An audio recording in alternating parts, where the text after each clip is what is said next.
nous allons parler des assurances loyers impayés. Donc l'inquiétude des propriétaires est souvent l'impayé du locataire.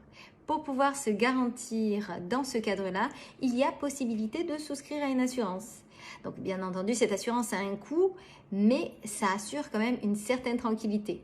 Donc on peut compter entre 2 à 4% du montant du loyer mensuellement.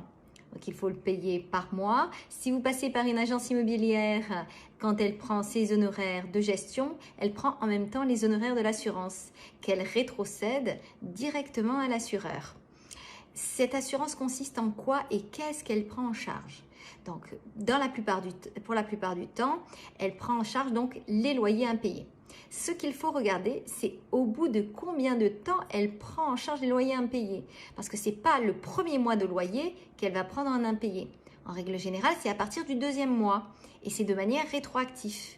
Donc, au bout du deuxième mois, il faut faire la déclaration à l'assurance, mais au préalable, il va falloir constituer un bon dossier de locataire parce que toutes les assurances ont des critères de sélection. Si vous ne remplissez pas ces critères de sélection, vous ne pouvez pas souscrire à l'assurance. Donc, attention.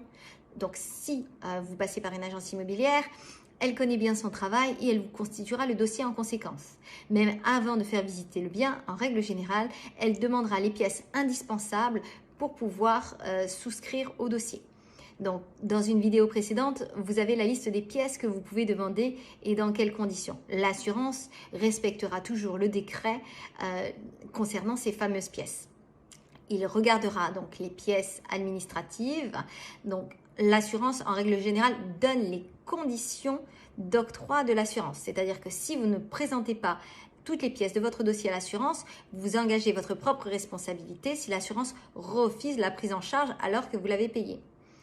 L'assurance donc rembourse de manière rétroactive mais ne rembourse pas immédiatement. Il y a toujours un délai de prise en charge.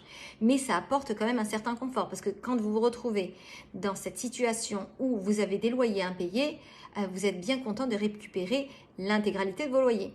Il se peut que certaines assurances ne remboursent pas l'intégralité du loyer. Donc ça aussi, il faut le regarder. Donc certaines le font, mais d'autres ne remboursent que 80% du montant du loyer. Donc, il faut absolument le prendre en considération et regarder avec votre assureur ou avec votre agence immobilière dans quel cadre le remboursement est effectué. Souvent, ces assurances ne prennent pas en charge que ça. Donc, concernant le loyer, donc c'est de manière rétroactive et aussi pendant une durée déterminée qui est de l'ordre d'environ 1 an avec un plafond de loyer, mais qui est souvent très important.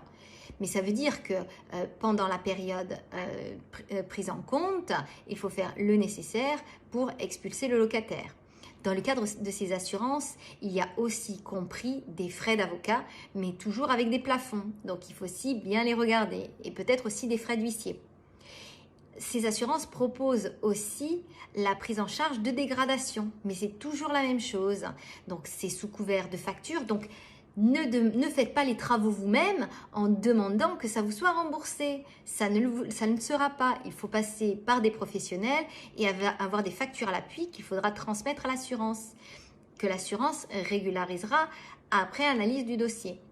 Donc, ces assurances sont très bien faites et permettent de garantir une sécurité aux propriétaires bailleurs inquiets. Bien entendu, pour pouvoir souscrire à ce type d'assurance, donc il faut non seulement payer, mais il faut que le dossier locataire soit très bien ficelé. Donc, si vous passez par une agence immobilière, vous n'avez pas d'inquiétude à vous faire parce que l'assurance prendra toutes les précautions nécessaires pour pouvoir constituer votre dossier. Si ce n'est pas le cas, je vous invite à être vraiment vigilant concernant la constitution de votre dossier et vous faire accompagner de près par votre assureur, notamment concernant le premier dossier. J'espère que cette vidéo vous aura intéressé et vous aura permis de comprendre comment fonctionnent les assurances en loyer impayé. Donc, si le fait de vous ne louiez pas parce que vous aviez peur des impayés, voilà une solution alternative. Désormais, vous pouvez vous lancer. À très bientôt. Au revoir.